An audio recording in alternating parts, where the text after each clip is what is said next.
Hola, ¿qué tal? Soy Emanuel Gómez, bienvenidos nuevamente a mi canal. Hoy hay un nuevo video y vamos a resolver del capítulo 5 de diseño de redes en la cadena de suministro del libro de Administración de la cadena de suministros de Sunil Chopra, el problema 3. Bien, lo que vamos a ver es el problema 3 del capítulo 5. Vamos a ver el contexto. El modelo matemático, en este caso querré decir modelos matemáticos, vamos a emplear varios de acuerdo al tipo de formulación que vamos a hacer. Consideraciones, la solución Exsolver, Excel y Lingo, y referencias. Antes de comenzar, quiero decirte que debido a la complejidad de este problema, bueno, no tanto complejidad, más bien extensión del mismo, lo voy a dividir en dos partes. La primera parte donde vamos a ver las cuestiones teóricas y la segunda donde vamos meramente con el uso del software. Bien, el problema es el siguiente. Sun Chen, fabricante de tintas de impresión, cuenta con 5 plantas de fabricación en todo el mundo. Sus ubicaciones y capacidades se muestran en la tabla 1, junto con el costo de producir una tonelada de tinta en cada instalación. Los costos de producción están en la moneda local del país donde se ubica la planta. Los mercados principales para las tintas son Norteamérica, Sudamérica, Europa, Japón y el resto de Asia. La demanda en cada mercado se muestra en la tabla 1. Los costos de transporte de cada planta a cada mercado en dólares estadounidenses se muestran en la tabla 1. La administración debe dar un plan de producción para el siguiente año. Aquí tenemos la tabla 1, tenemos los sitios potenciales, Estados Unidos, Alemania, Japón, Brasil y la India, los mercados, que son Norteamérica, Europa, Japón, Sudamérica y Asia, la demanda de cada mercado, 270, 200, 120, 190 y 100, la capacidad máxima en toneladas año de cada sitio potencial, Estados Unidos, Alemania, Japón, Brasil y la India, y el costo de producción por cada tonelada. Este viene dado en la moneda local. En Estados Unidos es dólar, Alemania pues es la Unión Europea, es el euro, Japón el yen, Brasil el real y la India son rupias. Si se esperan tipos de cambio como los que se muestran en la tabla 2 y ninguna planta puede funcionar por debajo del 50% de su capacidad, ¿cuánto deberá producir cada planta y qué mercados debe abastecer cada uno? Aquí tenemos en la tabla 2 los tipos de cambios que se tienen anticipados, ya sea si quiero convertir de dólar americano a euro, yen, real, rupia, o si de dólar americano quiero convertir a euro, a yen, a real o rupia. Bien, si no hay límite sobre la cantidad producida en una planta, ¿qué tanto deberá producir cada una? ¿Puede reducir los costos el que se agreguen 10 toneladas de capacidad en cada planta? ¿Y cómo debe Sun Chem tomar en cuenta el hecho de que los tipos de cambio fluctúan con el tiempo?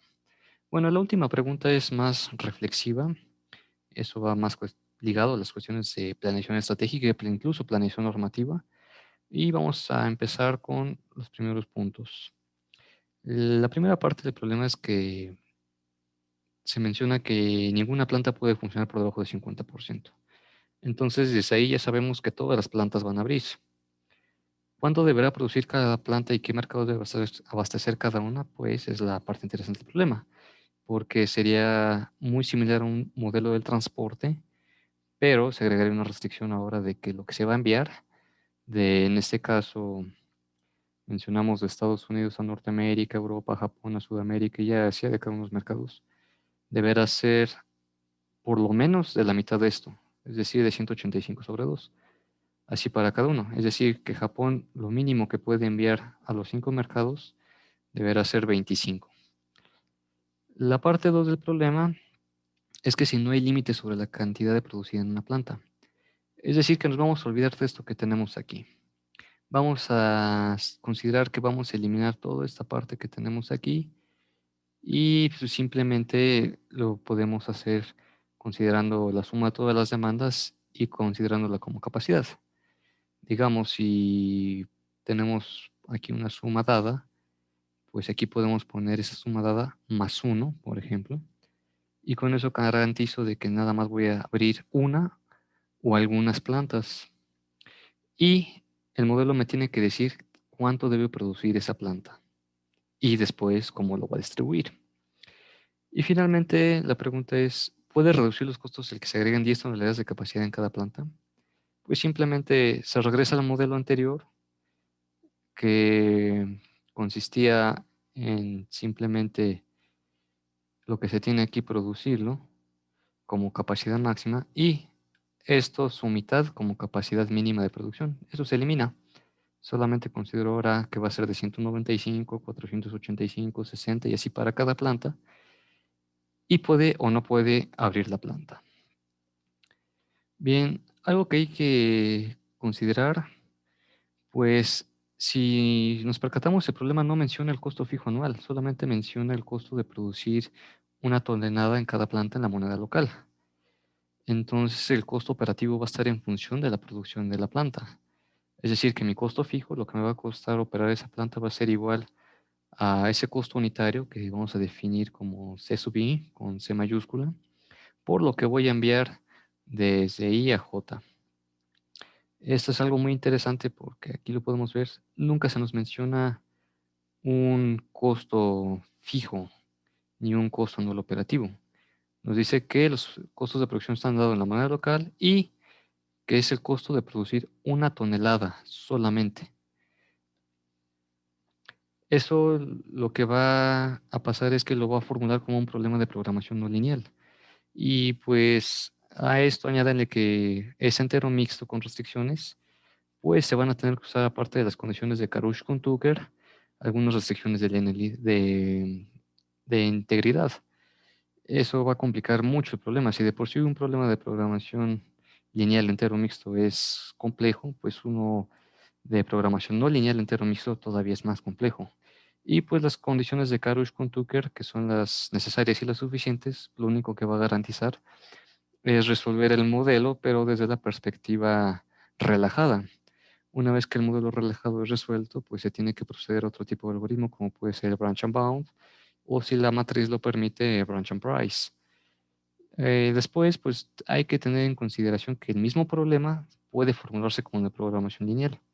Esto se puede hacer de una manera y aquí esto beneficia principalmente cuando se emplea Solver Excel, dada la capacidad de su solucionador. Y esto nos va a garantizar encontrar o poder resolver de una forma más fácil el problema, pero para ello vamos a tener que utilizar algunos truquitos que más adelante voy a explicar en el uso del software. Y pues esos problemas, pues, como ya algunos saben, o si no se los menciono, son del tipo NP-hard. Estos problemas son de tiempo no polinomial, es decir, que no hay algoritmo o método de solución que lo resuelva en tiempo polinomial y tampoco hay forma de comprobarlo en tiempo polinomial. Y eso lo podemos ver aquí tan solo, por ejemplo, cuando empleamos programación no lineal, pues el número de restricciones va a determinar el número de derivadas parciales que van a tener que resolverse. Y pues esto crece en forma combinatoria porque puede haber combinaciones donde los óptimos, recordando el cálculo elemental que obtenemos con programación no lineal y restricta, basta con igualar a hacer una derivada para encontrar o bien su máximo o bien su mínimo si es que existe. Si es dado en una región, puede ser local; si ya viene dado en todo el espacio, puede ser global. Esto lo va a complicar porque el número de posibles combinaciones crece conforme las restricciones crecen. Y pues, considerando un poco de lo que viene siendo las funciones lagrangianas, el lagrangiano de la función, pues esto lo va a complicar aún más, porque dependiendo del tipo de fórmula o del tipo de restricción que se tenga, va a ser el tipo de cálculo que tiene que realizar con respecto a alguna variable, en este caso junto con los operadores duales. Y es algo muy, muy complejo si lo vemos desde una perspectiva de que lo queremos hacer a mano. Entonces, si para el software lo es complicado, pues más para nosotros. Bien, vamos a considerarlo cuando primero lo queremos formular de una manera no lineal. El modelo sería la siguiente parte. Para la primera parte, pues tenemos que iniciar una función objetivo que consiste de multiplicar mi variable de decisión por el costo operativo de generar una tonelada por la suma que haga en n, es decir, en las filas de todo eso. Es decir, que lo que produzca acá de Estados Unidos a Norteamérica, Europa, Japón, a Sudamérica, Asia, se va a sumar. Y eso lo va a multiplicar por mi costo de producción por tonelada. Después eso se va a determinar si lo multiplica por la variable de edición, si se abre o no se abre, que va a ser 0 o 1. Ya desde el momento de tener esta multiplicación, de tener y por X sub IJ, Y sub I por X sub IJ, va a complicar bastante el modelo, lo va a hacer no lineal. Y el lado izquierdo que tenemos aquí es simplemente pues el modelo de transporte. Una vez determinada qué planta se abre, vamos a asignar cuántas unidades, en este caso cuántas toneladas vamos a enviar del sitio potencial I al mercado J. Y pues la parte no lineal aquí viene dada. Las restricciones son las siguientes. La primera nos garantiza que lo que vamos a enviar en las filas cumpla con la demanda. En este caso, aquí lo tenemos de una forma transpuesta al problema. Entonces, lo que debemos de considerar es que lo que enviamos de Estados Unidos a Norteamérica, Europa, Japón, a Sudamérica y Asia, no deberá pasar nuestra capacidad de producción, pero lo que enviemos de cada uno de estos sitios potenciales a mi mercado, que en este caso es Norteamérica, pues deberá ser igual que mi demanda. Y así para cada uno de los mercados. La siguiente parte que tenemos es que ahora para las columnas no exceda la capacidad de producción, que es lo que les había explicado. La capacidad de producción sub I, pues esa no nos da el problema. Nos menciona la capacidad de toneladas máxima que puede tener. Y posteriormente eso lo multiplicamos por la variable de decisión de si abre o no abre. Lo que enviemos a todos los mercados que vaya a surtir ese sitio potencial deberá ser menor o igual a la capacidad por la variable de decisión de si se abre o no se abre. Posteriormente tenemos que nos decía que deben de operar todas las plantas al menos al 50%. Entonces, es la parte interesante, agregamos esta restricción, de que sea mayor o igual que el 50%. Basta con dividir entre 2, entendemos que un medio es 0.5 y con eso garantizamos de que se trabaje al menos el 50%.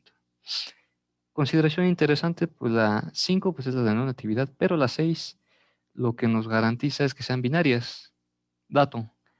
En la primera parte nos mencionan que todas las plantas, entonces esa restricción 6 pues es innecesaria. ¿Por qué? Porque todos mis Y1 van a valer 1. Bien, para la segunda parte el problema es similar. La diferencia es que nos dicen, tú no sabes cuáles vas a abrir, pero tampoco sabes cuánto va a ser su capacidad. Tú lo debes de determinar. Para ello vamos a agregar un artificio.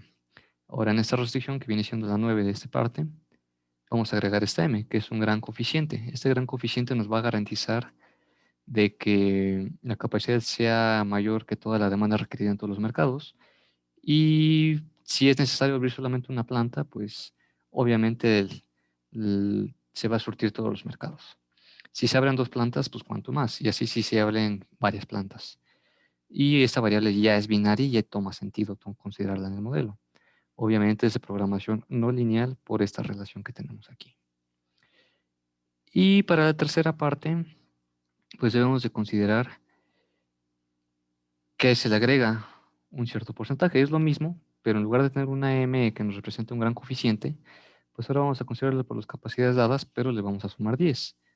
Es decir, que si aquí tenía 1000, aquí puedo tener solamente 185 más 10, que es para el caso de la planta de Estados Unidos, sería 195. Planta Estados Unidos abre o no abre. Así para cada una de las plantas. Bien, ahora pasemos para la parte interesante. ¿Cómo hacerlo lineal? Bien, pues para ello vamos a tener que usar condicionantes. Eso los vamos a ver tanto en Lingo como en Excel, como las funciones if. Si. Este condicionante, pues lo que va a garantizar es que si se te decide que si la suma de lo que se va a enviar a los mercados es mayor que cero, pues simplemente vamos a abrir esa planta. Con simplemente enviar más de 0.01, esa planta opera. Entonces es algo que debemos de tener en consideración. El modelo aquí ya es lineal. Si se dan cuenta, ya nada más basta por multiplicar una constante dada, que es el costo por producir una tonelada, por la cantidad que vamos a enviar. Eso hace el problema que sea ya lineal. Eliminamos la variable de decisión y sub i de la función objetivo. Y muchos me van a preguntar, oye Manuel, pero ¿cómo sé qué planta abrir y qué no abrir? Fácil.